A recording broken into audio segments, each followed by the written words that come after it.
All right, we are recording. Yay! So welcome to Unmasked. I forgot the name of my show for a second.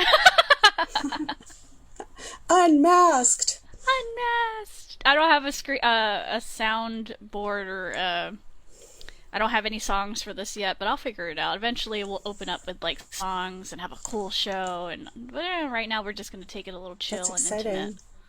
I like that. It's exciting. It's So here exciting. is I'm so happy you're doing this. I know. So we are here with AngelaDawnBee today, taken from her YouTube, which is it was the Beehive broadcast, right? Yeah, Because I always got it confused. I was trying to look it up, and I was like, it's not podcast, it's broadcast. So make sure you it's type it in right. yeah, it's broadcast. So I took this from your YouTube channel. I'm going to go ahead and read it. It Sure. says, caution, watching, listening may cause discomfort. We invite you to come listen to uncomfortable conversations with AngelaDawnBee, founder, creator, and owner of the Beehive broadcast. We are rekindling communication through conversation and empowering one another by holding a safe, judgment-free space to reconnect with understanding and kindness. Through sharing our experiences, we learn we are not as alone as we feel. Acceptance of others' differences, compassion, listening to understanding, overhearing to react. I love that part. And Mm. most importantly, we are stronger when we all work together. I love that. It's interesting because like I have short-term memory stuff, right? So I don't I know that I wrote that and I have looked at it a couple of times, but that very last line that you just said this morning, I talked about that line specifically and how much strength we have in unity. And and I saw this video, was at a carnival ride, you know, the big ship that swings like this. So it's somewhere on the internet. I can't remember where I saw it, but it's going, and then it starts to tip backwards. The whole freaking ride. One guy jumps on the railing, jumps on the platform, grabs the railing, leans his weight back, calls for help, and within like 2 seconds, maybe, there were so many people holding that railing that the operator was able to stop the ride and everyone was able to get off safely. So we forget how freaking strong we are when we work together. Like ants Like, or we could do so bees. many things. We could do anything. Bees, yeah, bees. Did you like that Yeah. segue? See, I was like, let me put in the bees. Let me just toss that in there. Yep. Yeah. So the name of the purpose of the show is to unmask the person beneath the persona, and then offer a mirror for you to look at as sort of like a sort of a reading type. Uh, I just got a message. This show will be a little bit all over the place today because we did get some unfortunate news Yes. yesterday that a friend of ours passed away, and we all know her as Lovely. Unfortunately, she did. It's just hard to process right now, and so we are all processing that right now. Well, So if today's all over the yes. place, that's why. Also, I'm having a And flare and up it's today. and it's okay. It's okay. It is okay. All of it is okay. We are meant to feel and to have these things happen, like crying and stuff. Those are all True. very normal things. And we can be happy and sad at the same time. So it's okay. It's all okay. We're all going to be in different places today. So I guess Okay. what I want to know first is what is the beehive?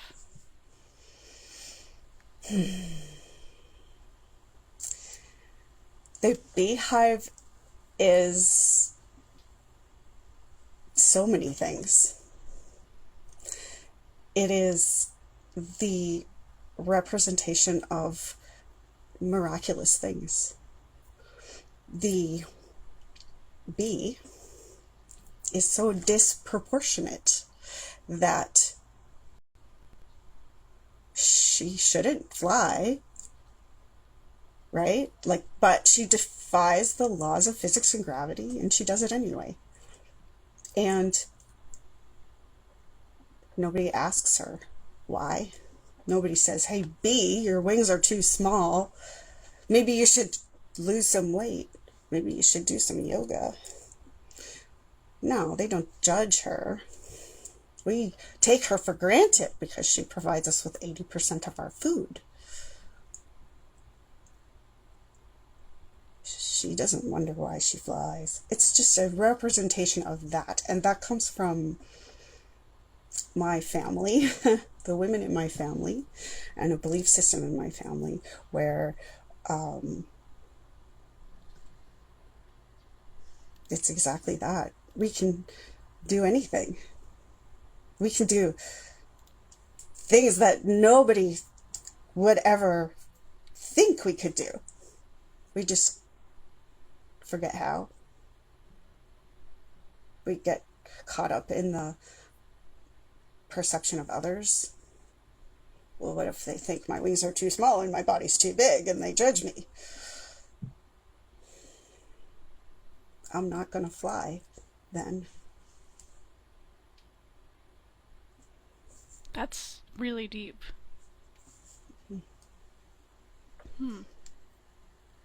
Oh, another thing before we start the interview, I wanted to ask this too. I know you're into medical advocacy. Yes. And you're very open about your self-advocacy journey, and medical advocacy requires a massive amount of empathy. So how do you protect your own heart and energy while you're trying to carry the weight of other people's struggles? Sometimes I can't. And that's honest truth. Like, sometimes I can't. I have spent my entire life learning how to protect myself from energy, because energy is my first language. And so when I am anywhere, it doesn't matter if it's a digital space. If I have a connection in any way, shape, or form to anybody, I feel their energy. And until I was much older, I had no idea what it was. I didn't know why I was sick all the time. I didn't know why all of these weird things were happening to me until I was a lot older. And then you learn as you go, as you experience, you learn, like, okay, now I can look back and say, okay, that all makes sense now. That's why. So I took a lot of courses for, like, because I think we're alike in that way. I love information, and when I learn something that interests me, then I research the crap out of it. It's like I would go to every inch of the earth to find every little piece of information I can. And it stays. Well, it doesn't stay anymore, but it used to. My friend calls it ADHD, which is autism and ADHD, that obsession point almost of just a topic. Yeah, that's exactly what it is. Hyperfixation on something. But it's not, I don't know if it's always like that for me. There are certain things that are not like that. So, for a diagnosis like endometriosis, I researched that, but not for the purposes of learning necessarily all about the disease, but learning what I needed to do for myself to help my quality of life. I also suffer from endometriosis. Yes. It sucks. You know that. It does. A lot. So the guidelines of today's interview are basically let's just relax, chill, keep it safe and not inflammatory. Don't make the audience want to come after you after this. They won't, I promise. Okay. And I also would like you to verbally agree to being recorded for a YouTube video, if you don't mind. Yes, ma'am. You may record me for YouTube. Awesome. Absolutely, 100%. So my team and I have picked out a special set of questions for you, which, Oh full no. disclosure, everybody, I accidentally sent her all of my questions in the beginning. I meant to send you a couple of them, but It's in case, okay. it's okay because the questions are still the same questions. It's just they're reworded a little bit differently. But I think I like this, the whole fine tuning the questions to each guest. It seems to be fun for me. Yes. Yes.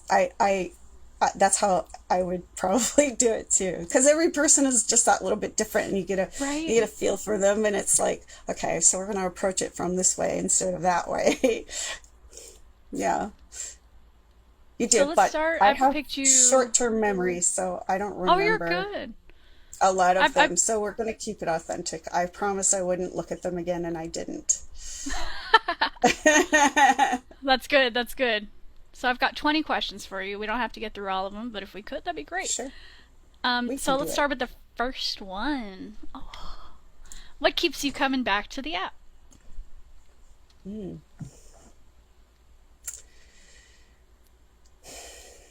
People like you.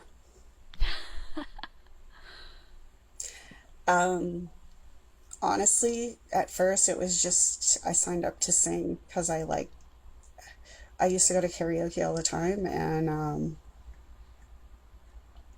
I can't do that anymore. So I found this app. I searched for a karaoke app specifically. So I looked at a few different ones. This one was like most easy for my brain to use, but overwhelming to look at the screen. Bling, bling, bling. That's all I see when I look. So Right? that's not keeping me coming back. For sure not. But um, after I started the broadcast, I started getting so much feedback. And, I've had a lot of people say, well, you should just move to TikTok, or you should go here, go there, and you'll make money because it's just more exposure. And as much as I've considered and intend to, I will always come here first for this, because I see things here that need this kind of thing. And so I'm so supportive of what you're doing too, because Well, yeah, it brings us together. It brings us closer in the fact that we all want to be yeah, seen, we all want to be talked to, listened to, yes, and so yeah, that's what hmm, brings me back. It's the community. hmm, yeah. So if Star Maker disappeared tomorrow, what would you miss the most?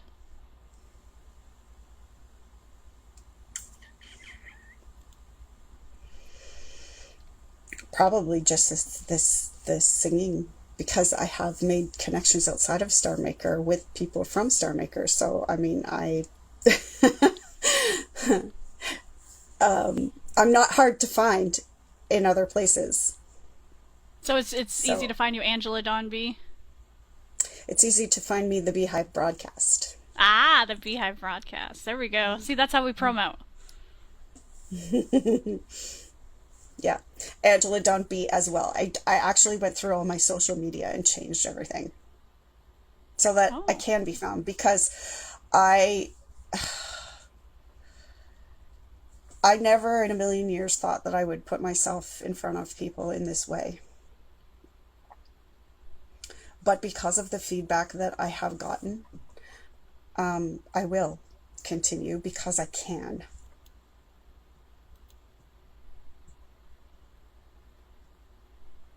So, I'm trying to think, like, I think a lot of us came on the app to sing and then found this community, and it sort of just changed our worlds because there's nothing like Star Maker. Like, I've looked, yeah. there's nothing like it.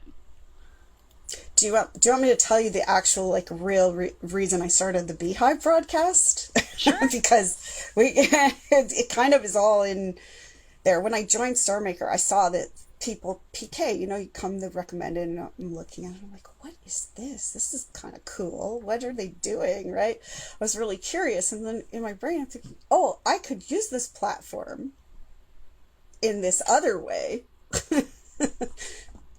And then but prior to even signing up for Star Maker, I was standing in my kitchen one day washing the dishes, and I heard my mother speak to me like she was behind me. I actually had to turn around and see, like, look, because my mother is dead. Like, she passed away 2 years ago.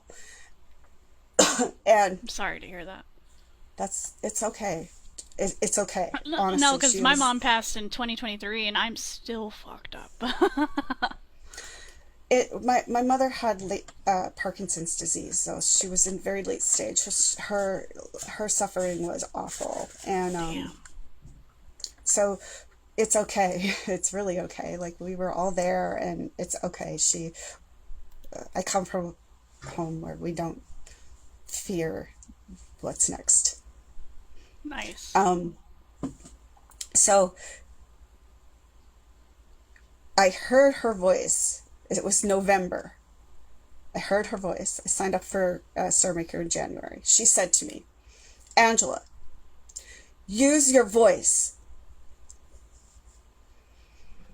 And I turn around and I'm like, what are you talking about? And I had just been approached by two different places. One was a news station here, had asked me to do an interview on the widespread medical gaslighting in this country, because I was doing a medical advocacy on other platforms, right?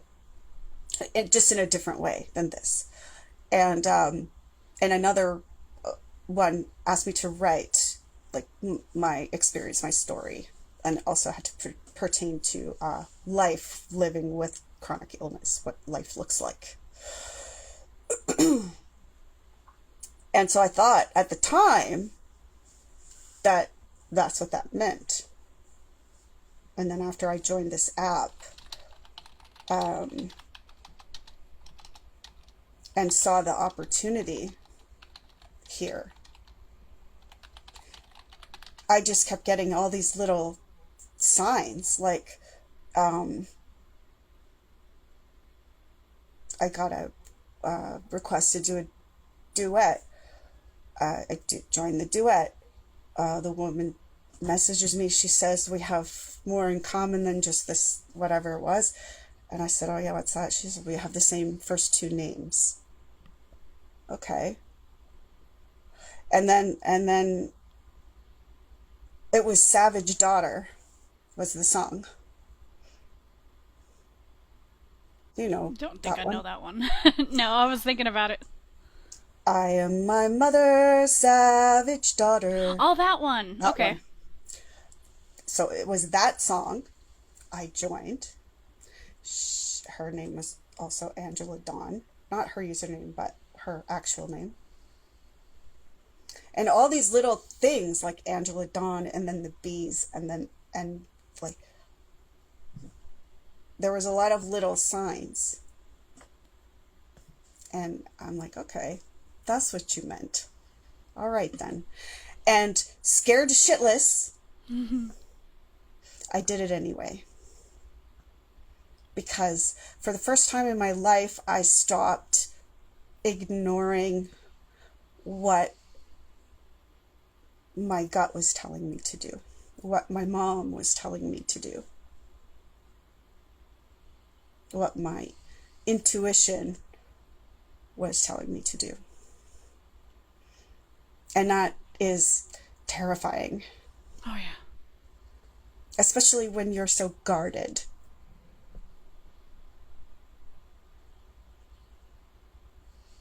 Well, you kind of have to be. In off app and on app. You kind of have to be a little Yes. guarded. A little, yes. But some people some people have these walls and they're like 3 bricks thick and 20 feet high, like nobody's getting through that shit. Nope. Hey ladies. Hello. Thanks for joining us. So let's move on to the next one. Mhm. Let's see. Did you or do you have a mentor on Star Maker, or someone you considered a mentor?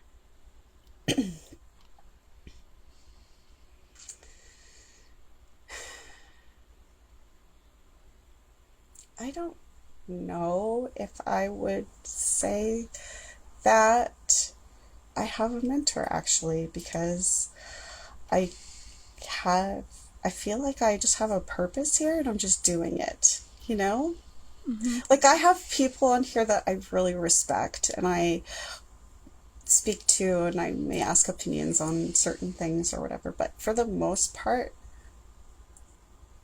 I don't know that I would follow in anybody's footsteps on here if that makes any sense, because that's what I look at when I think of mentor. I think of like someone teaching me how to do what they do, Mm-hmm. right? And I don't know that I'm Let's not that person. I'm just not I I can't. I don't know. It's like when I started on this app in 2023, it was just after my mom passed, but they had this program called the Channel Producers Program, and off of the Channel Producers Program, they would help people who were new on the app. So my Yes. mentor was Miss Amanda J. So I remember her being my mentor. So I always attribute that to her. Okay, if it's an app mentor for showing people what to do on the app, I think Fantastic in the audience here is probably one of the people that has shown me the most. Oh, Her and nice. Nothing Faces as well. Actually, he's shown me how to use quite a bit of different things, like little secrets here and there, how to find all them hidden gems, because Right. you you can't search up a YouTube tutorial. There's just not one.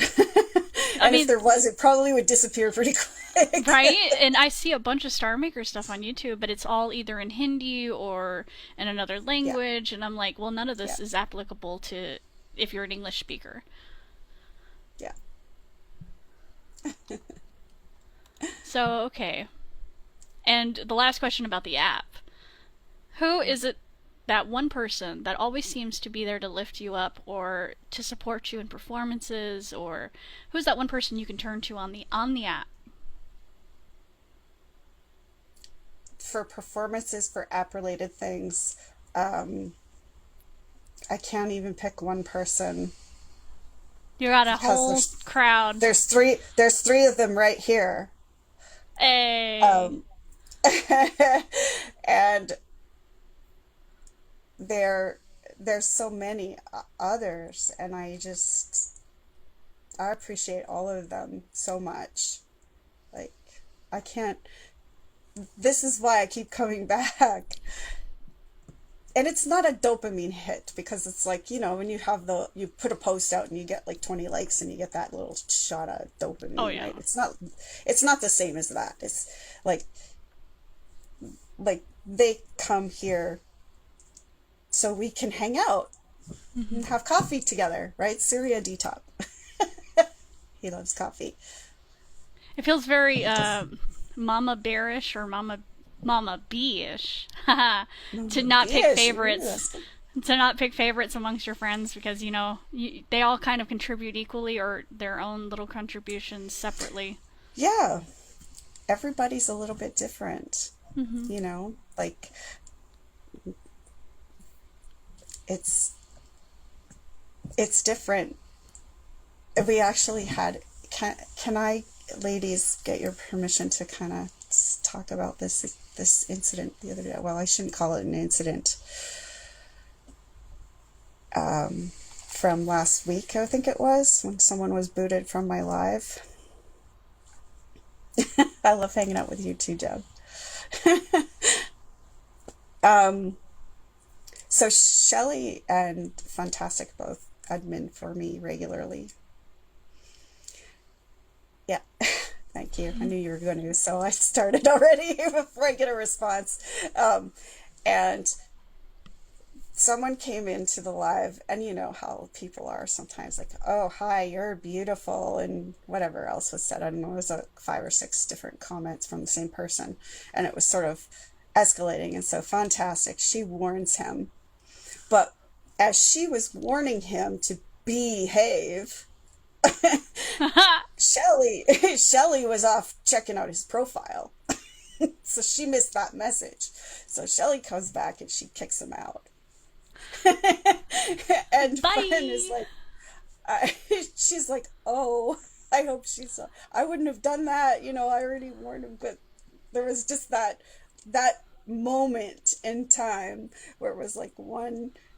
And so I told her, fantastic.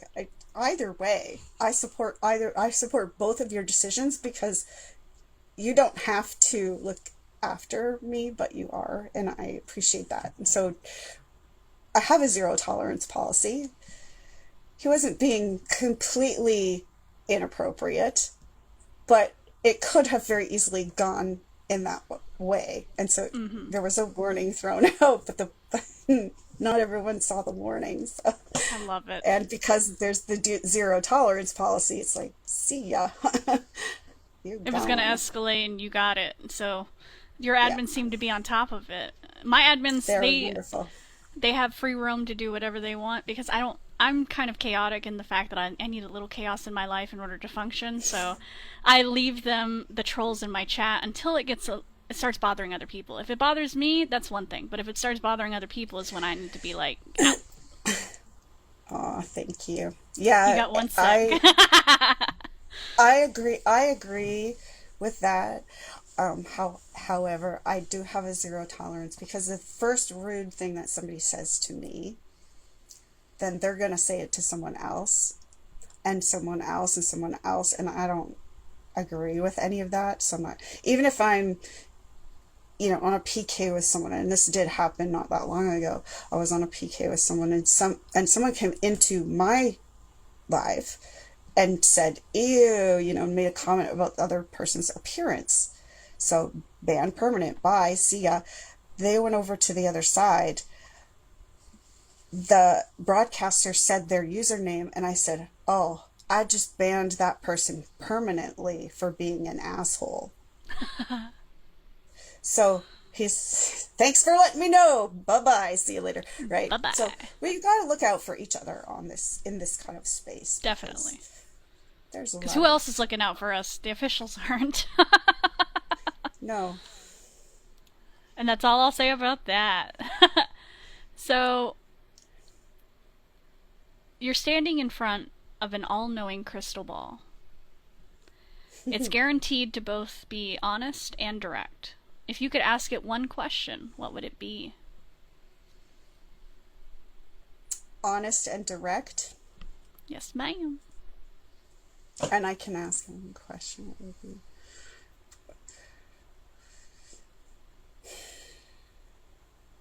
It's an all-knowing crystal ball, but not an all-acting crystal ball.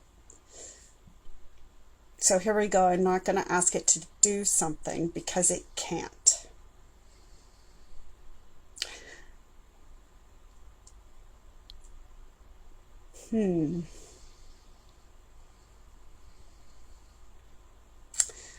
I could ask it for a timeline on when majority human species will learn that we're not alone and we shouldn't be. We're not alone as in there are aliens, or we're not alone No, as in.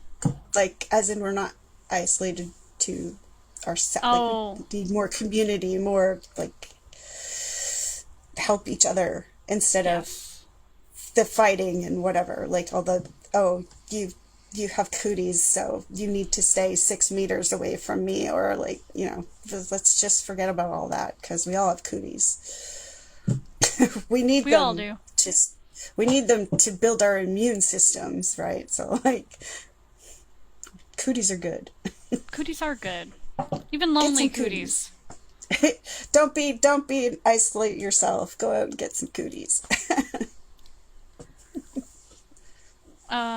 This one's cute. Which dinosaur do you identify with?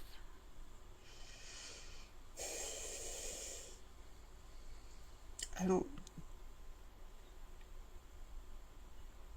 Say it. My knowledge of dinosaurs is so limited. I think I know 3 different names of dinosaurs, and are they actual? I don't know. So I don't even know what they are. I thought a lot of people say either T-Rex or T-Rex. Yeah, or because it's so well known, or pterodactyl. Pterodactyl. Pterodactyl. Is the pterodactyl the one that flies? I think so, yes. Okay, I would be the pterodactyl. I know the P is silent. I was saying she's a triceratop. Triceratop. What's a triceratop? I can't even say that word. Triceratop is the one with the little wavy things around his head. Like I made. Like a rhino. Looks like a rhino, kind of. He's got the little flares. Aw. Diplodocus. Diplodocus. It's got 3 horns. Triceratop has 3 horns, but I think they're very familial. Like they love family stuff. Yeah, I don't know very much about dinosaurs, but if it flies, then that's probably what I would identify closest to. Not I know for the flight, there was not for the flight, for the view. Not for the flight, for the view. Would you be scared of heights or? No. I'm scared of falling. Oh yeah. And I don't trust myself because I have balance issues, so I don't climb ladders. I don't do well coming up and down ladders, but I'm not afraid of heights. I just falling. It's the getting up and down from the height. How can I do it safely? If there's an elevator, that's the best way. What would you do if you came home and found a penguin in your freezer? I would probably question my husband first of all. Like, why is there a penguin in the freezer? What's this doing here? What are you hunting now? What are you hunting now? Why are you hunting penguins? Where? Or I'd question my daughter. I'd question my daughter. Did you break out any other animals from the zoo? Oh, she's broken out? No, but she's an animal lover. It's a captivity thing, right? Love him and hug him and call him George. Aww. Cumberpatch famously has trouble saying the word penguin. No way! Now that I'm gonna look up. Benedict. Call it Pingu. Pingu. Pingu. Pingu. I remember that show. My kids watched that. He can't say penguin. That's funny. Okay. Yeah. I'm gonna scrap this question and change it to, what is one of your red flags? In what context? So I like to say I have toxic traits. Like, my toxic trait is I like to listen in on conversations, even if I'm not a part of it. I just like information. But if you were on a shelf, if you were a product on a shelf and you had a warning label and it says, like, small bits for children or something like that, what would yours be?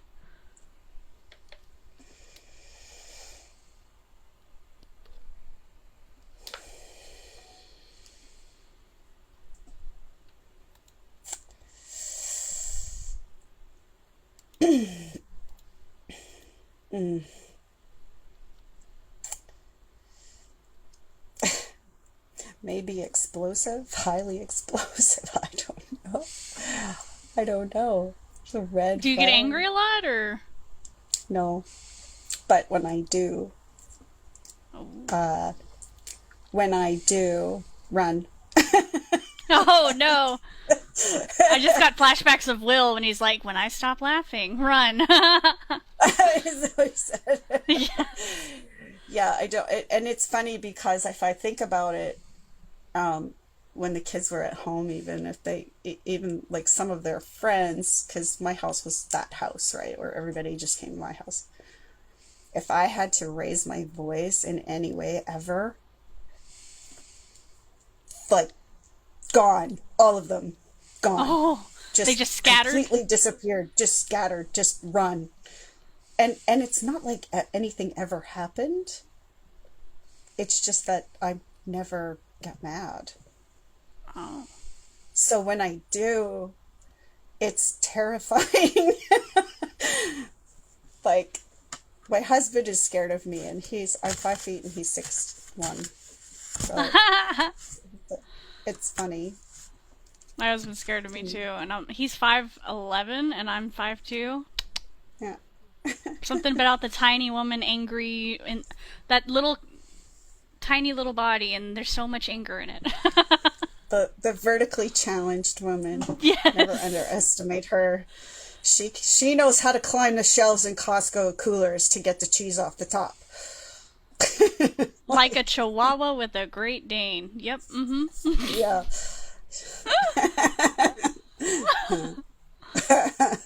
Mike knows I can match him in a fight. I love that.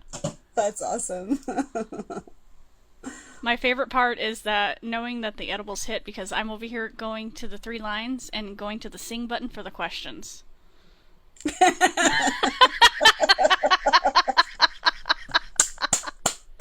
Yes. I was like, why is I'm it not on the next one? and I'm over here, my cheeks are starting to get sore, so I know. Oh, I love it. So, Yeah. what's a situation where you realized, oh shit, I'm the asshole here? Oh, there's so many times I feel like an asshole. um, I think in situations where I've had to make really tough decisions, um, and then looking at the scenario, hindsight, right, and thinking like, what could I have done differently? Maybe I am the asshole for doing this, right, or saying this or whatever. I think it has to do with shame, maybe guilt. I don't know. I mean, different people would answer that question differently. Like, is she an asshole? Well, hell yeah, she's an asshole. But I don't know. I mean, I think probably the thing that sticks out the most to me is this. When my oldest daughter was 17, and I'm still trying to be her mom, right? Mom her. I was momming her. And I'm looking at her like she's still my child. And I'm talking to her like she's still my child, like this. And yes, she's still my child, but she's 17. And then she said something, and I can't even remember what it was, but it was like this pivotal moment. And I'm looking at her, this young woman in front of me, and I'm like, she's not my child anymore. She's like her own woman, young, yeah, but she's her own. It just completely changed the way that I saw her all of a sudden, and it was like, I need to step back and let her find her independence. And it's sort of to come to that realization, like, okay, I am being an asshole because I'm trying to parent her, and what I should be doing is trusting her to make good decisions for herself because of the way I did parent her, and not continue to treat her like Like a kid. she's that little girl anymore, Yeah. because she's not. Yeah. So, can you tell me about a time where you felt completely right, but then you found out that you were in the wrong?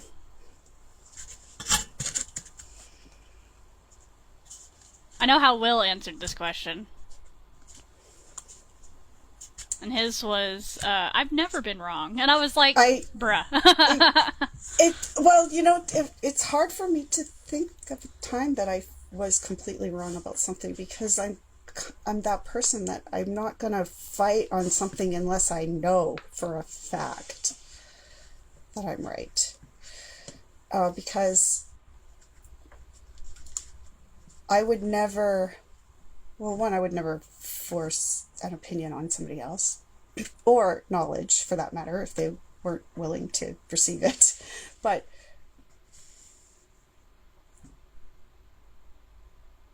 I would, I'm that person that would say to you, I need to do a little bit of homework, and let's table this for now and we'll come back to it, because I don't really know how to talk about this or how to deal with this until I Okay. do. Like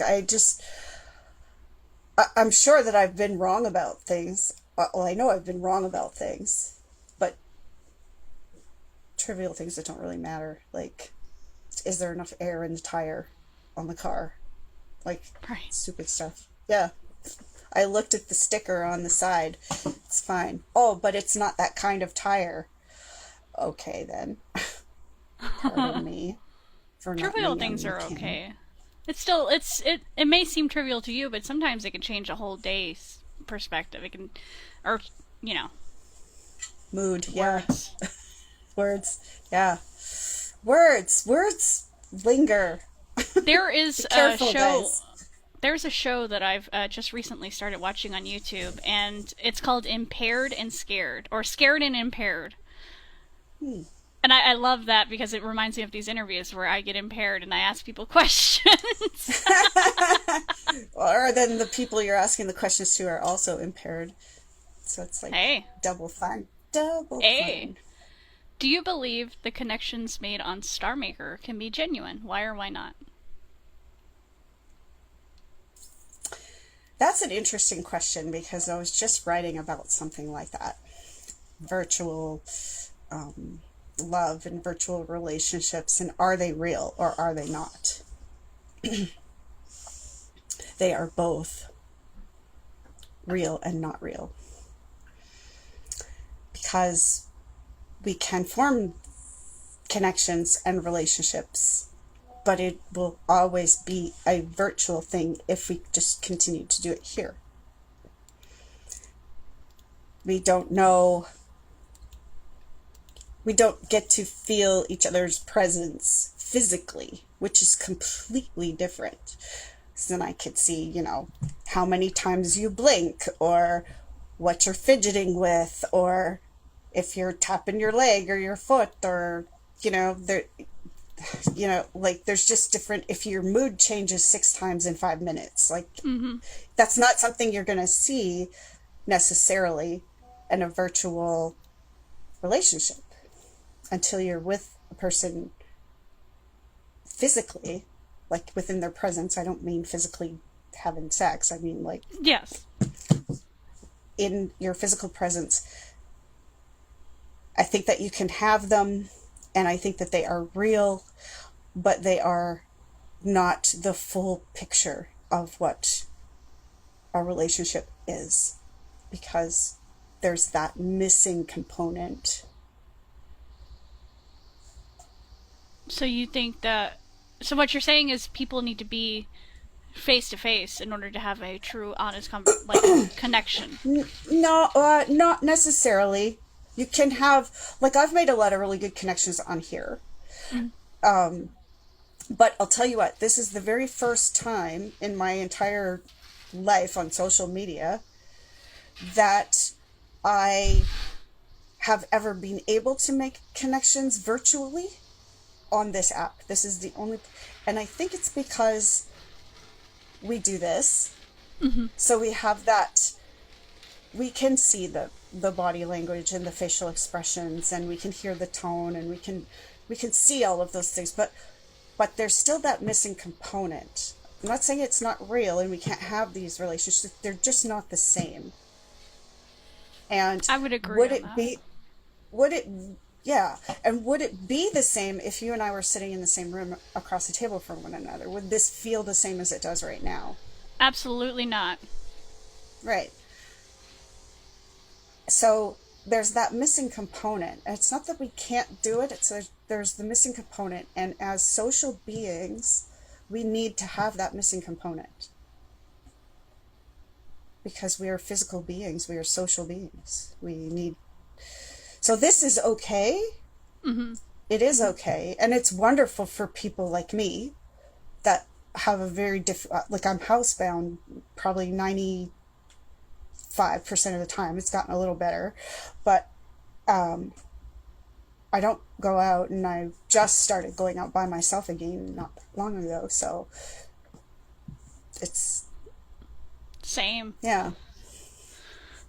It's hard to start going out. Like, my therapist showed me this video of this dog getting out of a lake, and the dog has a harness on. And the dog pulls itself, it bites the harness and pulls itself up out of the lake. And she's like, sometimes you have to take hold of yourself and pull yourself out. That's why they say action stays in actions, and something just fell off my desk. But I always think about something like that whenever it's like, yes, we need that component, but we also need the thing inside of us that tells us, do it. Mm-hmm. Just do it. Yeah. Mm-hmm. Yeah. Like, I mean, you make close enough connections. A lot of people meet in real life, right? Oh, Too. I've met a couple of people off of here. Yeah. And I mean, I don't know, like, because I can't travel, and, you know, we're pretty private people too, believe it or not. I stick myself on here and I yap for 2 hours a few times a week, but and the reality of it is that my husband and I are very private people. We don't have a whole lot of interaction with people other than family in real life. Yeah, my husband are the same way. Well, not even family anymore, because most of them died. But I get what it means to be a private person and not want to, especially with me and trauma and depression and stuff. I don't like going outside. I don't like mingling with people. Too much of a drain on social battery. Yes. Yeah. By Friday, after doing broadcasts, I'm totally drained by Friday. Like, I can't even. 3 o'clock usually is my cutoff for the day. I used to broadcast 2 till 4 in the afternoon, and I've since changed it a couple times, and now it's just like sometime in the morning, Monday, Wednesday, or Friday. So just it's about what we can handle and what we can manage, and honoring that. And I'm not good at that sometimes. We got 7 more questions, and then we'll be done. Yay! We're almost done. How's your social battery? My social battery is doing great. I love edibles. They go boop. Like, woohoo! Yay! And I'll be good for the next 6 hours. So. Do you know, I managed pain one time after a surgery with edibles only.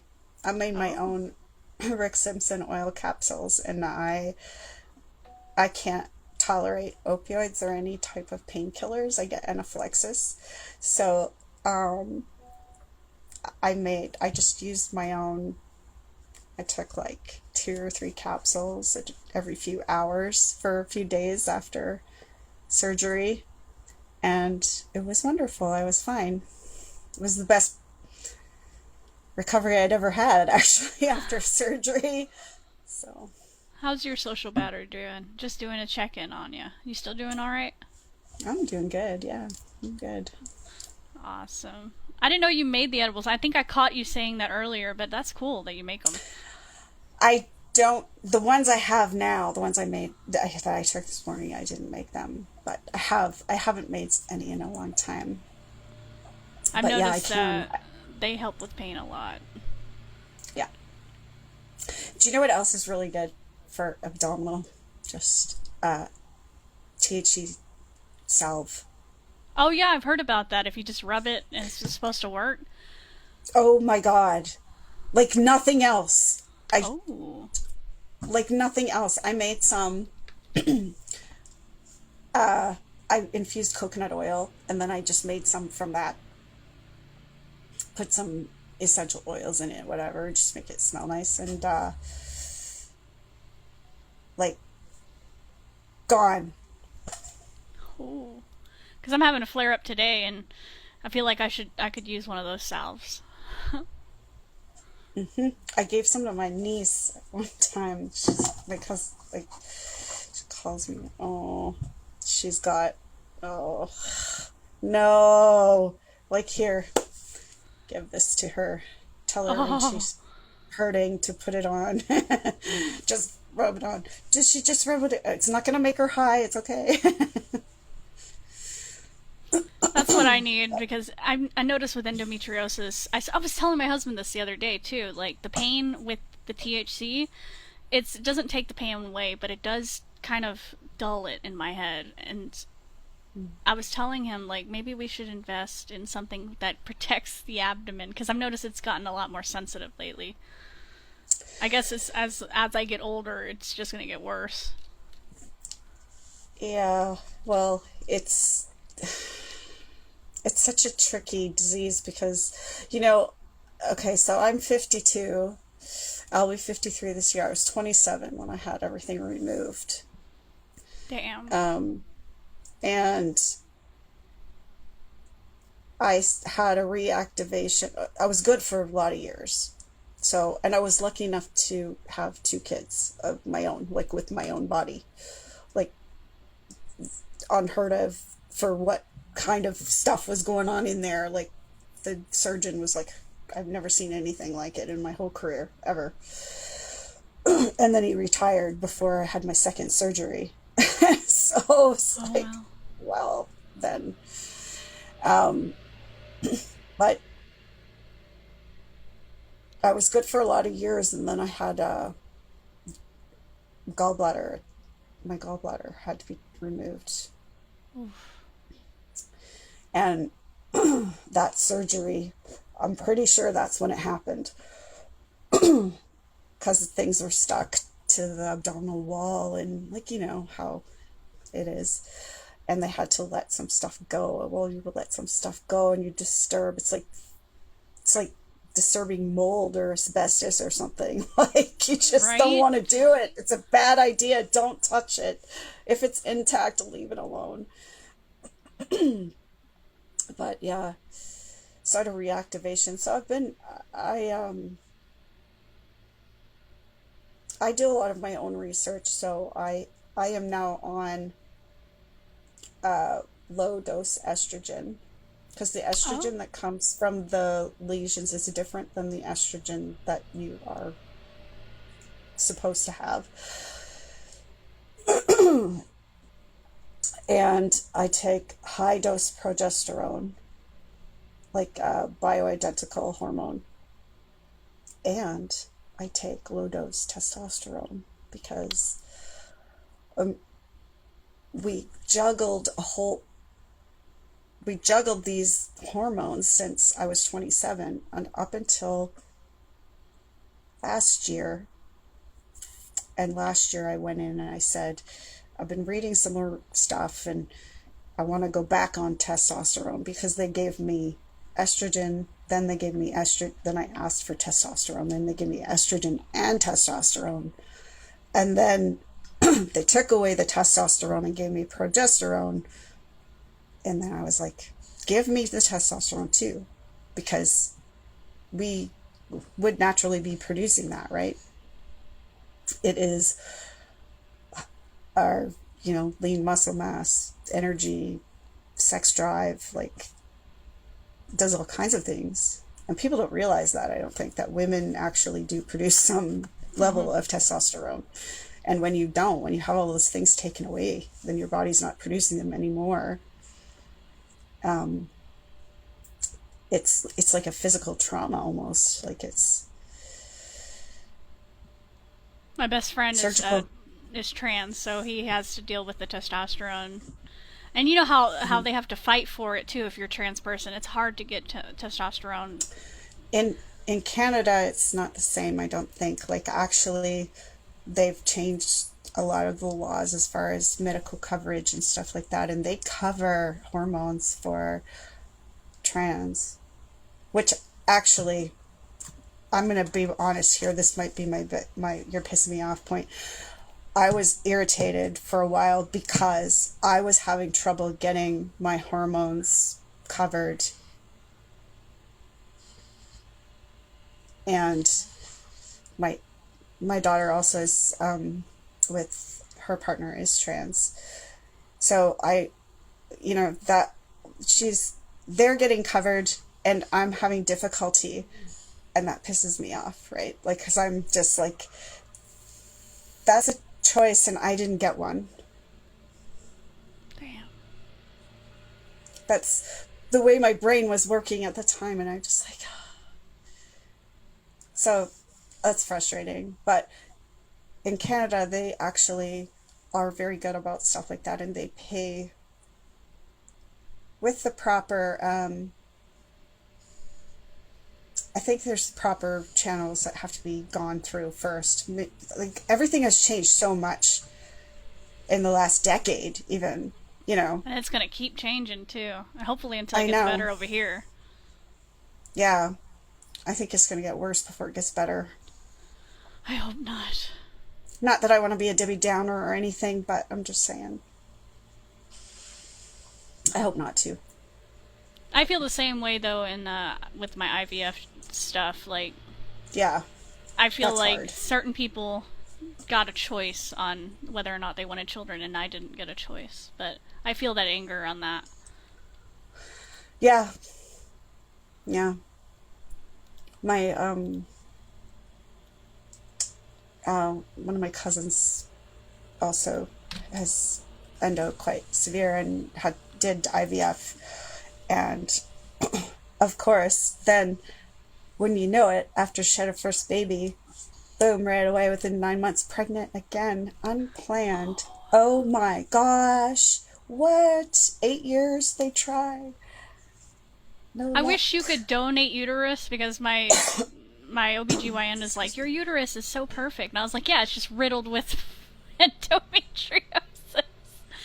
See, mine, I had the fibroids too on my Oh, inside. my sister has the fibroids.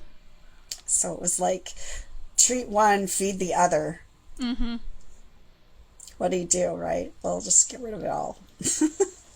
What would people be surprised to know about you?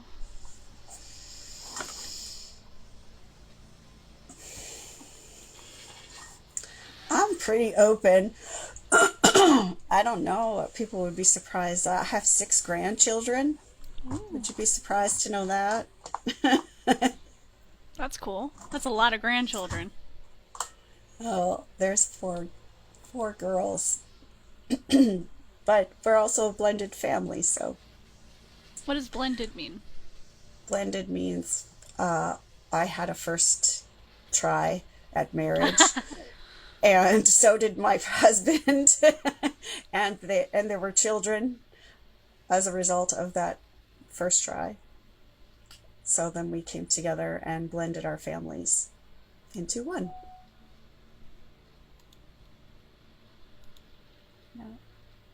We're not here to see if it's a choice or not to be trans, but that's Yeah, a conversation for another day. So, what not a is choice. one of Yeah. your longest standing goals?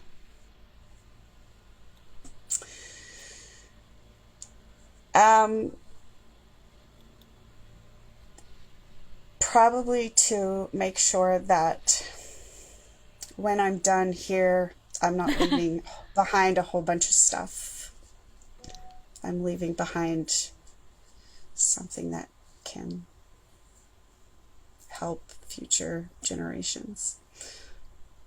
A legacy, but not huge, just enough to, like, for me it's enough to change a couple of people.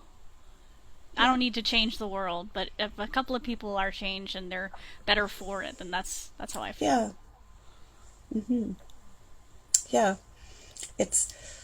It's hard to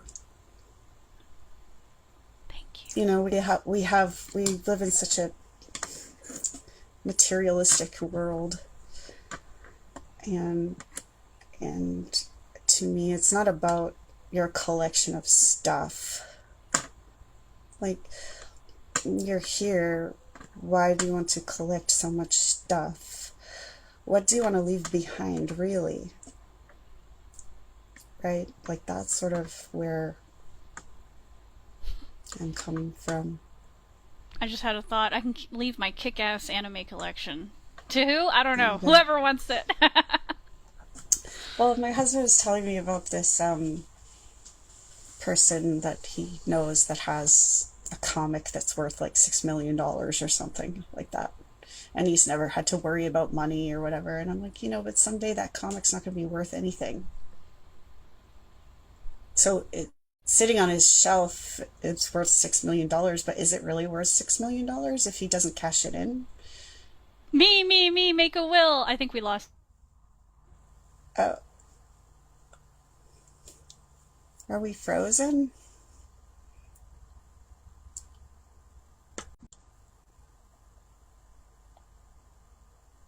I don't know what's happening.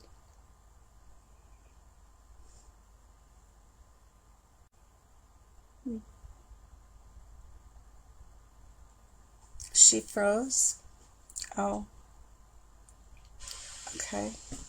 But I'm on her call, so how am I still on her call? It's weird. Her network is unstable. It was what it's telling me. Should we try to reconnect? I don't know what's going on.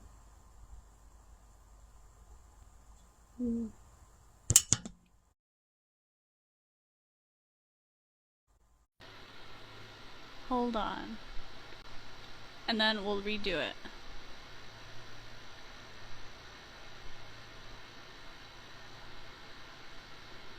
I just lost her because I canceled it and then...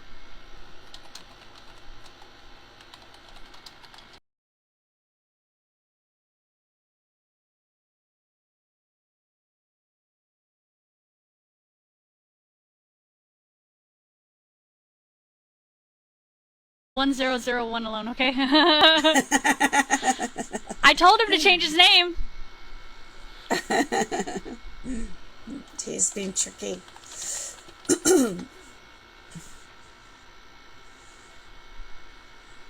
Thank you.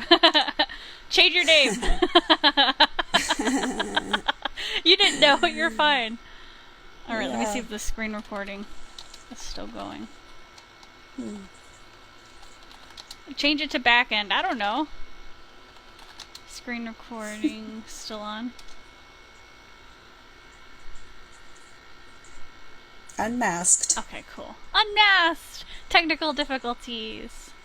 Yay. I also put on my AC because it's starting to get hot. It's hot here today. So we were on crazy. What is one of your longest standing goals, right? I think so. We're talking about what's not what I want to collect here, but what I want to leave behind. So, working towards fulfilling more than just one need. Leave the world better than she found it. That's what you said. Okay. Yep, leaving it better than I found it. Yeah. And that's why I have it back in. That Thank you guys. Right. They keep me on track. It's not what can I get while I'm here. It's what do I want to leave behind when I go.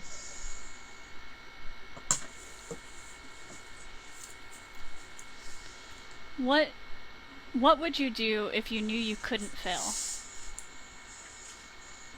Everything. Everything. I know, right? Everything. Everything. If I knew I couldn't fail. I don't think that that's a guarantee of anything, is it? Ever in life? There's no guarantee. Mm-hmm. There's a mindset, I think, that needs to be involved to... Shelley, get her neighbor to move.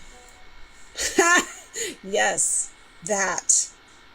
There you I have the go. neighbor from I have a neighbor from hell. Death and taxes, the only Literally, oh my surefire things in God. life. It's true. And our Constitution says that they're not allowed to take our income for taxes, and they do. Mm-hmm. 50% of it, some people. It's ridiculous. If your mind were a physical house, what room would you spend the most time in?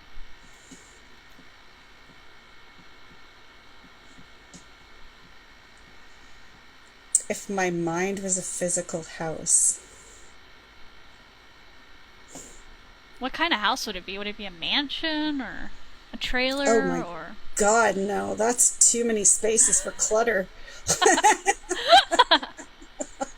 we don't like clutter.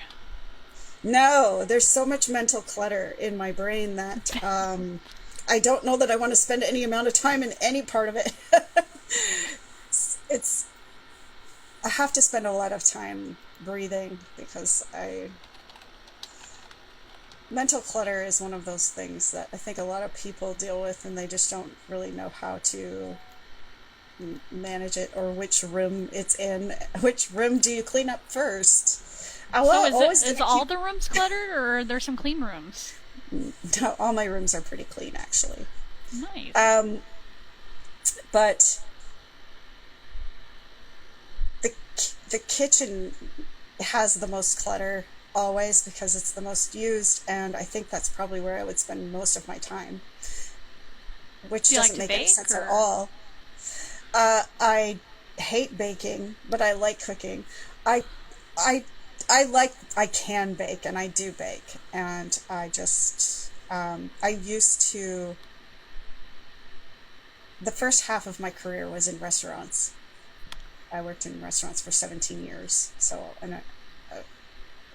of course I started as like just a lowly peon on the totem pole, but didn't take me very long to move into leadership roles because it's sort of just where I always went, anywhere I went to work. So I spent 17 years in restaurants, and then I got into um, except for the room with the hole in the wall from the dogs?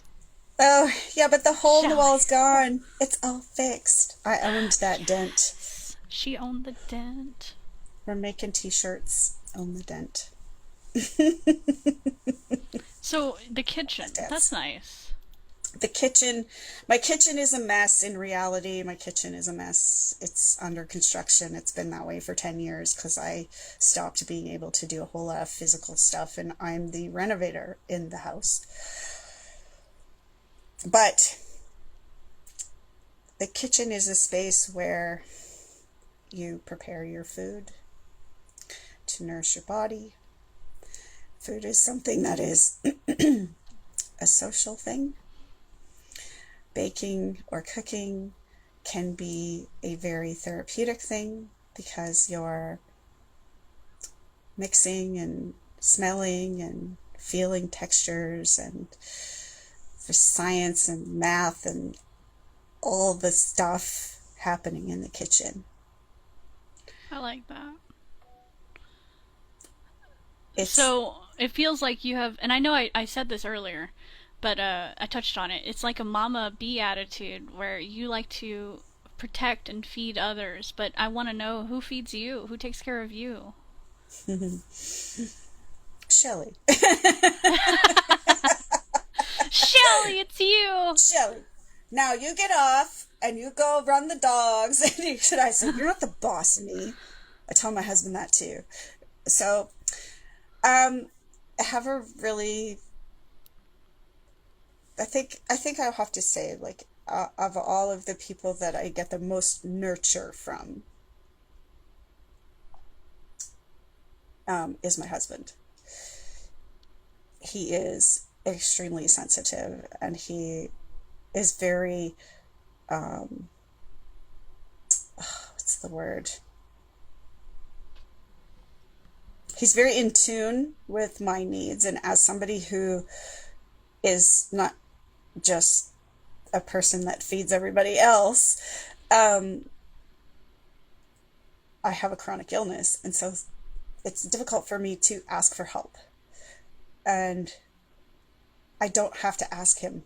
He just knows what to do all of the time. So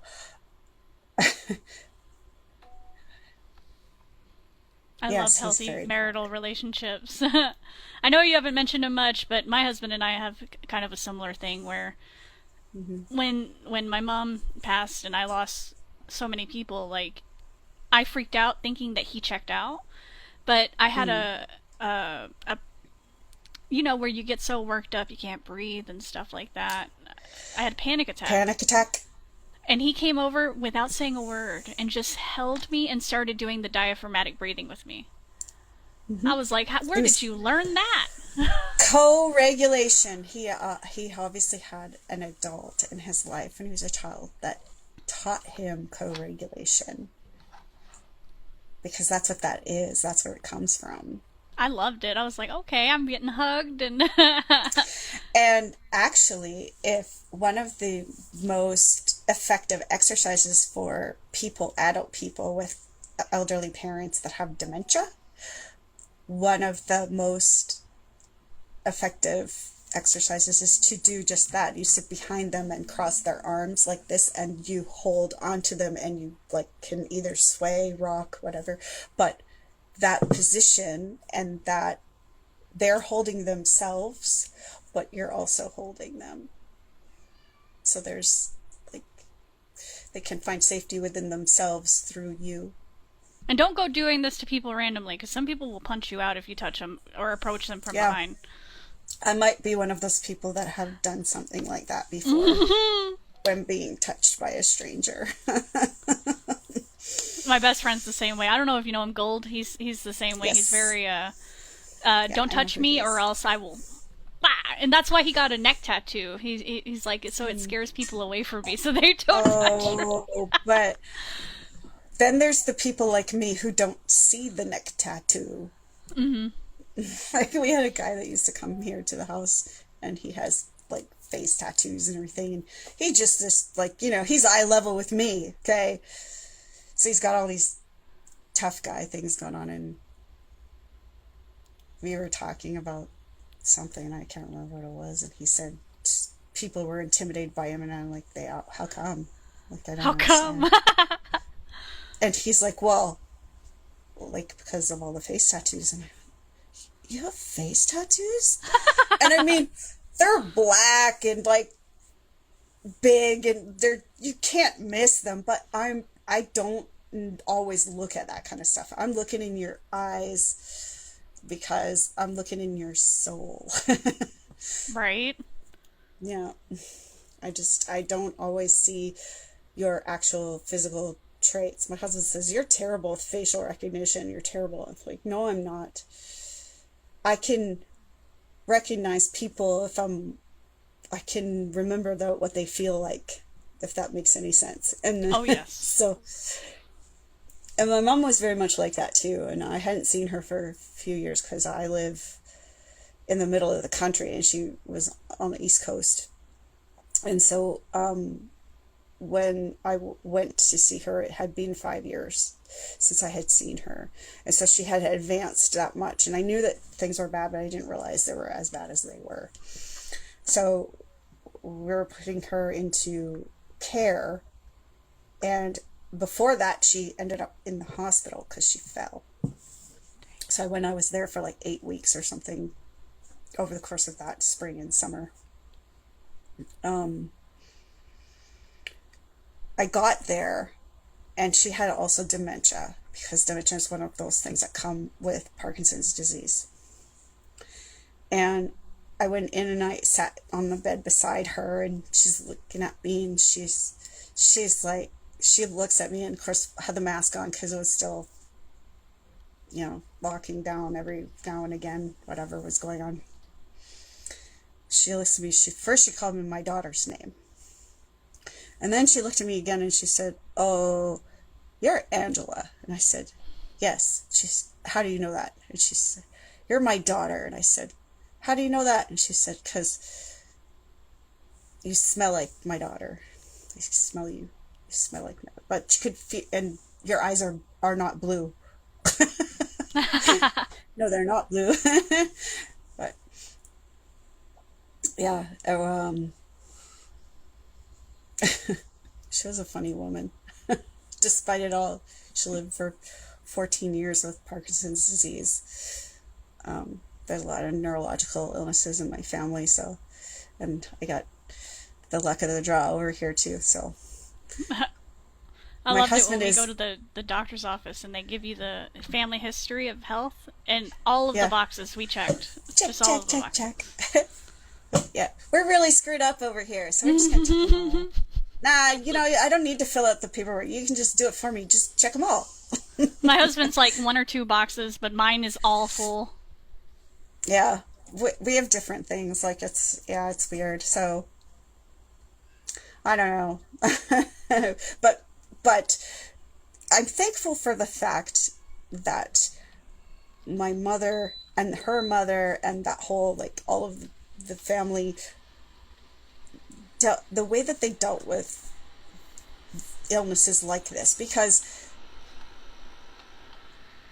I've done a lot of volunteer work in nursing homes and the amount of people that just get put away and forgotten about. Do you know what I mean? Like Mm-hmm. it's insane to me that you forget about your family in that way. And my mother and father always were like, we go visit people, we spend our time with them because we love them because they're alone and they don't have anybody else. They're in a place, they're not necessarily alone, they're in a care home, they're getting looked after, there's staff there, there's other residents there, but they're not their family. But they become their family, I guess. I don't. But old people are lonely. Guys, old people are lonely. If you have the ability to go visit somebody and just sit down and listen to some of their friggin' stories, old people are awesome. You need to do that. Just at least once in Everybody's your like that life. too. I think everybody needs. You know how they say it takes a village to raise a child? I Yes, think it it takes a really village does. for everybody. Everybody needs a village, or like cheerleaders or something. We do, because we're social beings.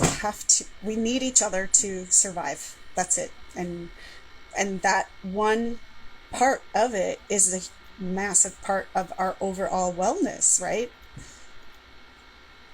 Like, what does it do to your mental health when you have no contact with other people?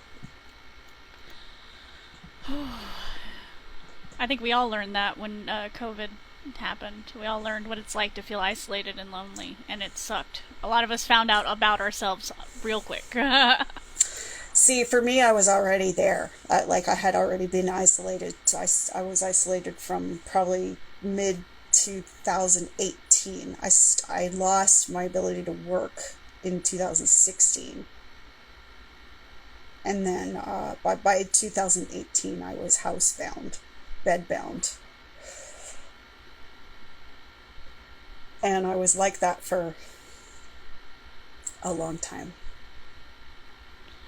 Were you hard headed like I was when I was bedbound? Bedbound. I was supposed to go get surgery, but I was like, nah, I don't want to be I don't want to be too much trouble. So I sat there in bed for 3 months before I went and got the surgery because my husband was like, if you don't get your ass up. I waited for 2 days before I went and had my appendix dealt with. No, Same don't kind do of thing. that. I'm not sure if that's what it is, if pain really isn't that bad. If I lay this way, it doesn't Yeah. hurt as much. Or if I don't poke it, or if I don't walk, you start making it excuses for yourself. it only hurts when I open my eyes and breathe. At that point, my husband, I said, my brother was, and you know what it was, is because my brother was over for the weekend. And him and my husband are really good friends, and they were having a good time, and I didn't want to take that away from them. And so it's like Sunday afternoon, and it's like later in the afternoon, and I said to my husband, I said, I think you need to take me to the hospital. And he goes, why? I said, I think my appendix took a shit. And he's like, when did this start happening? Mm, maybe Friday. Why are you just telling me this now? You dumb woman. Oh my god. Well, because I didn't want to spoil your weekend. And I'm already in pain all the time anyway. It was just a new one in one Yes, that's how spot. I feel No, too. It's like no it's big as long as deal. it's not bothering anybody else, but if it's bothering me, it doesn't. It's okay. I could take a I can, lot. Yeah. yeah, And the final question: are you ready for it? yeah. If you could live Hit in me. any fictional universe, which could you choose and why? I feel like I'm already living in a fictional universe. There's so many weird things here. Um, I always related to Alice in Wonderland, and I think that it's because I see the world like that a lot because I have because of the neurological stuff. Sometimes my visuals, the way I see things and the way I hear things is very distorted. And so I have to take some extra time to really make sure that I know what I'm hearing and looking at.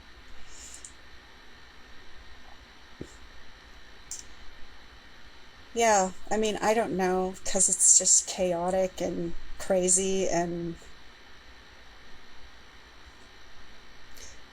I don't know. I love Alice in Wonderland. That's a pretty Tea good with Mad answer. Hatter would be fun. Right? Our unbirthdays. I love that. Yeah, like, I mean, the whole world is backwards. Narnia too. Yeah, Narnia would be fun. I've already spent half my life trying to get out of that closet. I'm not gonna go back in. I feel like sometimes I would have to question whether what some of the stuff that's happening is actually real or not. So, are we already in a fictional universe? Did we take the red pill or the blue pill? Yeah. According to Will, we took both, and they were both DMT. Which door did you open? Alright, so if you don't mind, I'm gonna go ahead and close out the interview with a little assessment of you. Yeah. So this is what my team and I have come up with. Aw. She's got a whole team. I do, I have a whole team. Angela It's all good. Dawnbee. Who is Angela Dawnbee behind the mask? It's, this wasn't easy to put together, but I think that you are a spiritually connected individual with a proclivity for protection. You are the embodiment of a mama bee or a mama bear. You have a live and let live attitude, but those in your circle know that you have their backs. You offer food to everyone else, but you should seek out something that reciprocates and offers that nurturing in return. She lives her life with an air of self-reliance, despite being the person others can always count on. She struggles with self-doubt, but has a system in place that regularly erases the need for doubt. She has likely struggled with trauma and loneliness, but her sense of self-reliance pushed her to fill these voids. She enjoys whimsy, like we all do, but sometimes finds herself lost and confused by her place in the world. You've likely found yourself kicked into a position of advocacy when you found yourself in a need of an advocate. You seem to have a very genuine heart to me, and the connections that you make with others are both as real as both parties want them to be. Yeah. So very deeply connected to people. I love that. Hmm. Did you think, Sounds fairly. was I on? Was I spot on? Yeah.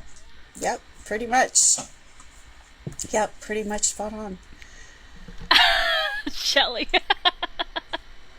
You just nailed her. That sounds so dirty. I know. We were both like, shake it off, let's shake it off. The interview was like tense. But we're good now, That was pretty good though. I really appreciate you coming and taking the time out, because my thing is, I don't like wasting people's time. And so I like to fill it with things that are constantly keeping up the energy or constantly keeping up the interesting topics. Mm-hmm. And like I said earlier, my toxic trait is when I get bored with peace, I have to look up chaos, and this is my version of filling that void. Well, it works because then you get the information, all of the information you need from the source, and then you get to analyze that information and And it spit it back fills out. it. I love it. That's awesome. Do you have any And questions for me, or I comments, or think, yeah, concerns, or... I am just so excited that you're doing this because I think that there's so much, I don't know who I am and what I'm doing in the world. Like, we're all confused. And these questions that you have and this style that you have is going to help a lot of people to hold that mirror up and say, holy shit, that's really who I am. That's really what I look like. Like, flashing the reflection back on yourself is not an easy thing to do. And then accepting what people are looking at, too, also not easy to do sometimes. She wants to know how to get a triceratops. This took me like 2 days to do, so... Oh, you crocheted. Yes! Oh my gosh. I haven't picked up my hooks. Oh, since you gotta my mom fight Gold died. for it, because I forgot I'm giving this to Gold. Look at, I have so much stuff in my craft closet. That's pretty. It's so soft. It looks soft. I have clothes, sweaters, cardigans, slippers. Do you make them Hang all? on. Yes, hang on. I gotta show you. I love it when we get into the crafts part. I'll show you more yours, you show me mine. Granny Square approach to the shawl. I know, right? Not Granny Square. Not Granny Square, you're wrong. Get him. So these are a huge hit. Oh my god, those are so Those. cute. But then there's the like adult ones. Oh, that's cool. Does it have an open like foot? Oh, the toes I meant. Oh. No. Oh, it's just gray. That Like, is so I cute. My nephew, he just asked me for his third pair. He keeps wearing out the bottoms. This last pair I did a double sole, so he would last. So they'd last longer, but they didn't. So They didn't. now I'm looking at leather. Pick up a leather patch or leather or something to put on the sole instead. But That's... yeah, I have. How long did that I take love. A pair of these takes about 6 hours, maybe total. Well, now it would take me longer because I haven't done anything for a while. My hands don't work like they did. you? Mm-hmm. I need braces for. I got some stuff on order for my hands so that I can use them better and not drop things like my phone screen. I had to order a new phone. I lose grip and it just falls on the floor. My husband's the same way. They lock and then I can't move. My fingers lock like sucks, but whatever. I have a lot of stuff that I've made over the years. I started at the very beginning of COVID, like 2 days before everything got locked down. I started crocheting.